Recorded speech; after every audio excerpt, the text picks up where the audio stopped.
आज बड़ी आश्चर्य की बात है। आज प्रधानमंत्री जी को भी ये तय करना चाहिए कि आप हिंदुस्तान के प्रधानमंत्री हैं या भारतीय जनता पार्टी के प्रधानमंत्री।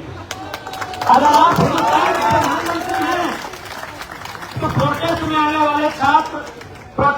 वाले छात्रों का बैकग्राउंड भले कांग्रेस पार्टी से है या आम आदमी पार्टी से है या किसी ऑपोजिशन पार्टी से है, वो मैटर नहीं करता है। तो जिस मुद्दे के साथ आए हैं वो मैटर करता है। यदि आप देश के प्रधानमंत्री हैं तो प्रोटेस्ट करने वाले छात्र, उनके अभिभावक, उनकी आइडियोलॉजी, उनकी पॉलिटिकल आइडियोलॉजी क्या है वो मैटर नहीं करता है। क्योंकि आप अगर हिंदुस्तान के प्रधानमंत्री हैं तो मुद्दा कौन मैटर करता है। और ये मुद्दा है कि एक बार नहीं 90 बार पेपर लीक हुआ है। ये मुद्दा है कि एक नहीं कई दर्जन छात्रों ने सुसाइड किया है। ये मुद्दा है। इसलिए अगर आप देश के प्रधानमंत्री हैं श्रीमान, तो आपको ये भूल जाना चाहिए कि प्रोटेस्ट करने वाले मंच पर कौन लोग आ रहे हैं, प्रोटेस्ट करने वाले युवाओं का समर्थन पीछे से कौन कर रहे हैं, ये भूल जाना चाहिए। आपको ये याद रखना चाहिए कि ये नौजवान इस हिंदुस्तान की माटी के हैं और इनका जो मुद्दा है वो सही है कि नहीं, ये मायने रखना चाहिए। लेकिन आज दुर्भाग्य है, आज अगर आप क्रांति की बात करें, इंकलाब की बात करें, किसी के हित की बात करें, हुकूक की बात करें, तो आपको राष्ट्र विरोधी तगमा दिया जाता है। तो ऐसे में हमें ऐसा लगता है कि राष्ट्रवाद और ये धर्म केवल गरीबों का आभूषण बन के रह गया है। अमीरों को तो सत्ता और संपत्ति चाहिए। अनुराग ठाकुर जी को चिंता नहीं होती है जब वो शाहिद अफरीदी के सामने बैठते हैं। हम अगर बैठ जाए तो उनको हमें एंटी नेशनल कहा जाता है कि तुम शाहिद अफरीदी के बगल में बैठे हो। और शाहिद अफरीदी के बगल में इसने पाकिस्तान में सबसे ज्यादा रकम का गाय का बलि देने का काम किया था। लेकिन वही अनुराग ठाकुर जी अगर बैठ जाए उनके बगल में तो ये मुद्दा नहीं उठता है। ये आज राजनीतिक परिपाटी बन चुकी है, आज ये राजनीतिक सोच बन चुकी है। इसलिए उस सोच को बदलना होगा और देश के प्रधानमंत्री को इस विषय में सोचना होगा कि आप केवल भाषणों में देश को दुनिया के नक्शे पर नहीं ला सकते। आपको एक विजन के साथ इस देश को नंबर 1 बनाना होगा। आपको एक मिशन के साथ इस देश को बेहतर बनाना होगा।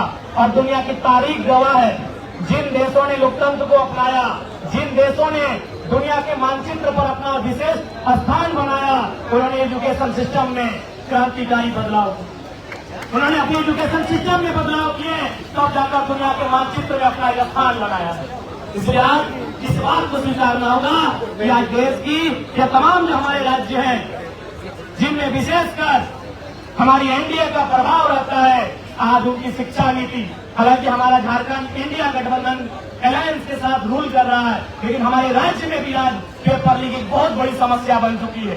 कोई एक परीक्षा नहीं है बिना लाठीचार्ज के, बिना धरना के, बिना हाईकोर्ट के, बिना प्रोटेस्ट के क्लियर होता है। इसलिए आज वो चिंता जो आज से लगभग 95 साल पहले देश के महान क्रांतिकारी भगत सिंह ने जताई थी कि आजादी तो हम अंग्रेजों से ले लेंगे, हम आजादी आज ले, 10 साल बाद ले या 15 साल बाद ले, आजादी तो हम अंग्रेजों से ले लेंगे। लेकिन सवाल यह है, क्या वो आजादी अंतिम व्यक्ति तक, किसान तक, खेतों में काम करने वाले किसान तक, मजदूरों में काम करने वाले कर्मचारियों तक, मजदूरों तक, फैक्ट्रियों में काम करने वाले, माफ कीजिएगा, फैक्ट्रियों में काम करने वाले मजदूरों तक, खेतों में काम करने वाले किसानों तक वो आजादी जाएगी कि नहीं? शहीद आजम भगत सिंह की सबसे पहली चिंता थी, सबसे बड़ी चिंता थी कि आजादी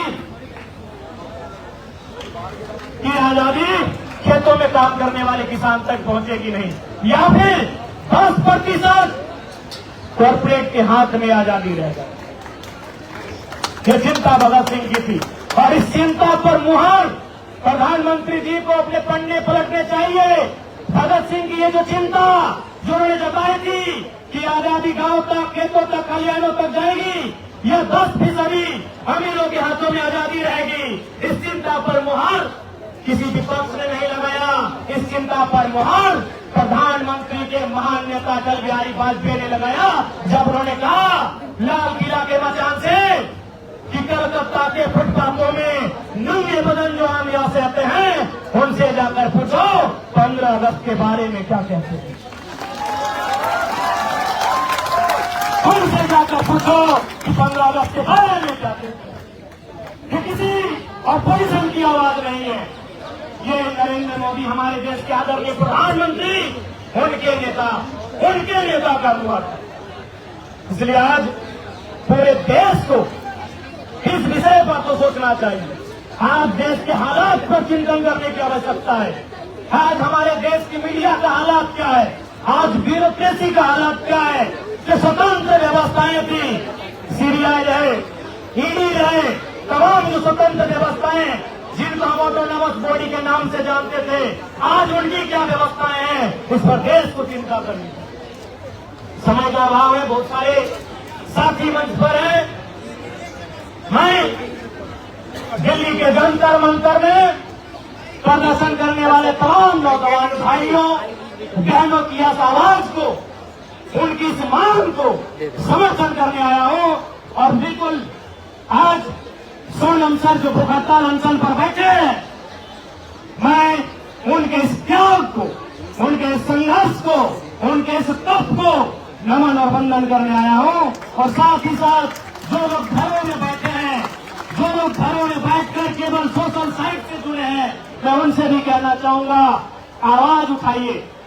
आप वोट किसको देते हैं नहीं देते वो मैटर नहीं करता है। यदि छात्रों का मुद्दा सही है तो आज इनके लिए आवाज उठाइए, क्योंकि याद रखिएगा अगर आज आप आवाज नहीं उठाते हैं तो मारे तो एक दिन सब जाएंगे। कोई भूख से मरेगा, कोई भूख से मरेगा, कोई सत्ता की चाबूक से मरेगा, और जो बच जाएगा गोली और बंदूक से।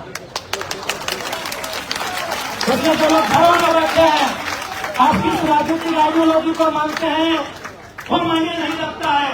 यदि आपको लगता है छात्रों के साथ इस राज्य में, चाहे दिल्ली हो या कोई भी राज्य हो या देश हो, हिंदुस्तान हो, अगर उनके साथ अन्याय हो रहा है, अगर शिक्षा माफिया हावी हो रहे हैं, अगर गरीब किसान के बच्चे के भविष्य को लाखों में भेजा जा रहा है पेपर लीक के माध्यम से, तो आज आपको आवाज उठाना चाहिए। नहीं तो अगला नंबर आपका भी होगा। और आंदोलन केवल जंतर मंतर में नहीं हो रहा है, क्योंकि जंतर मंतर देश की राजधानी है, इसलिए आवाज देश के कोने तक जा रही है। आंदोलन मध्य प्रदेश में भी हो रहा है, चिता आंदोलन उड़ीसा में भी हो रहा है। इसलिए मैं सबों से आग्रह करूंगा कि इस आंदोलन को समर्थन करें, देश के नौजवानों के लिए, उनके भविष्य के लिए। और जो लोकतांत्रिक व्यवस्थाएं कोलैप्स कर रही है, जो लोकतांत्रिक व्यवस्थाएं लगातार चरमरा रही हैं, उनके खिलाफ इस देश के नौजवानों की आवाज को बुलंद करें।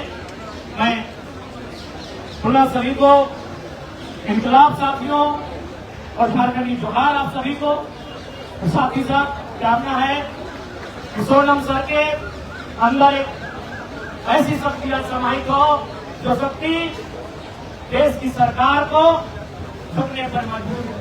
धन्यवाद।